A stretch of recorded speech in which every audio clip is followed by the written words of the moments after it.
Nous allons voir un défaut qu'on rencontre fréquemment sur le revers à deux mains, c'est-à-dire une préparation qui a lieu par le bas, qui fait que lorsque la raquette arrive derrière au niveau des épaules, elle s'arrête avant de repartir, et en plus elle repart directement vers le haut, donc le joueur est obligé de forcer, puisque sa raquette est à l'arrêt en fin de préparation, il n'y a pas de liaison, et en plus il doit lutter contre la pesanteur pour remonter sa raquette vers le haut.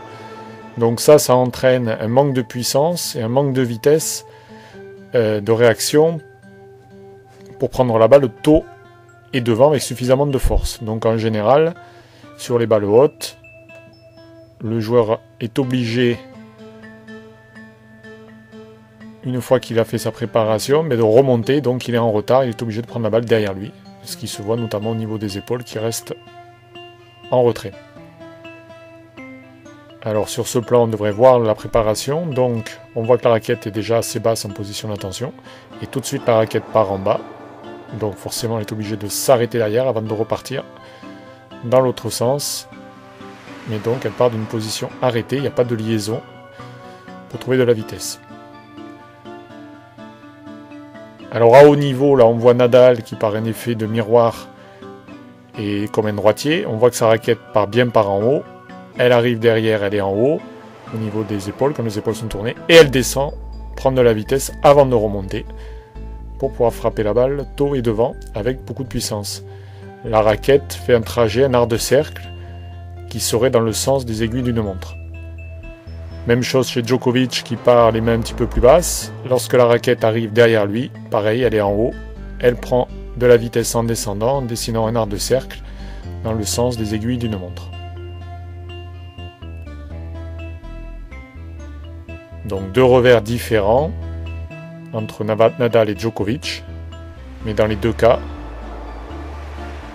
en fin de préparation, la raquette descend avant de revenir vers l'avant pour frapper la balle.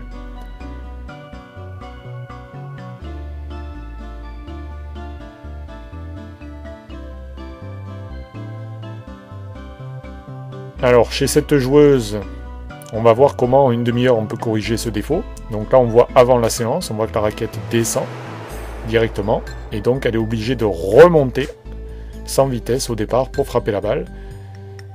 Ce qui l'empêche de frapper la balle avec beaucoup de vitesse est devant elle, puisqu'elle part d'une position arrêtée. Là on le voit, la raquette est en bas.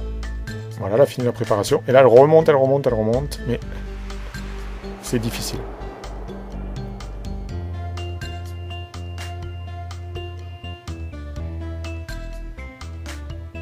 Donc on voit la préparation qui est horizontale au niveau de la tête de raquette. La raquette descend trop tôt, et donc elle est en bas quand elle arrive derrière, et elle est obligée de remonter la raquette à la frappe.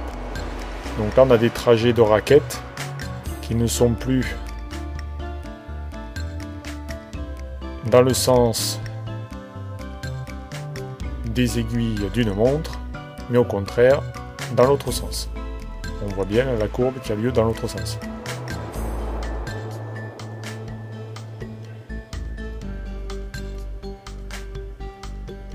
Alors pour corriger ce défaut, on va demander à l'élève d'orienter très tôt les épaules, la tête de raquette restant assez haute, c'est-à-dire à peu près au niveau du visage, et surtout d'attendre le dernier moment, c'est-à-dire pratiquement au rebond, pour déclencher la fin de la prise d'élan, donc vers l'arrière, de manière à ce que la raquette n'aille pas trop loin, et surtout ne soit pas en avance vers le bas, et obligé de partir d'une position basse arrêtée.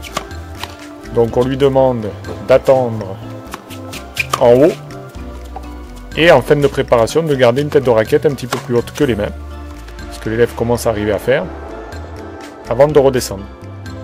Donc là on voit que la tête de raquette est plus haute, elle attend, elle descend, même si elle pourrait descendre un petit peu plus, et ça va également lui raccourcir la préparation, puisque lorsque l'élan était pris directement par le bas, l'élève n'ayant pas de force a tendance à tirer la raquette trop loin derrière lui,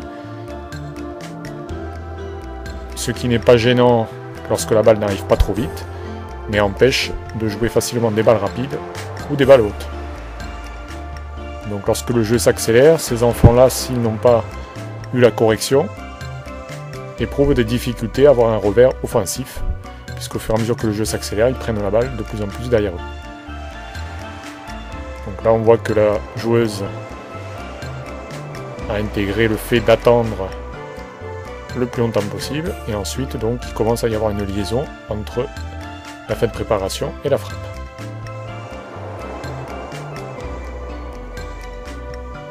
Alors on va voir le trajet de la raquette.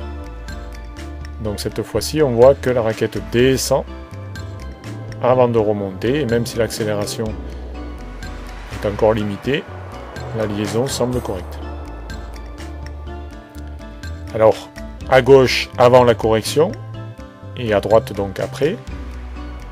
Alors on voit que la préparation est plus basse dans le premier cas, la raquette est tôt derrière et elle doit remonter, donc la balle est en haute, elle n'a pas le temps, la balle est prise trop haute.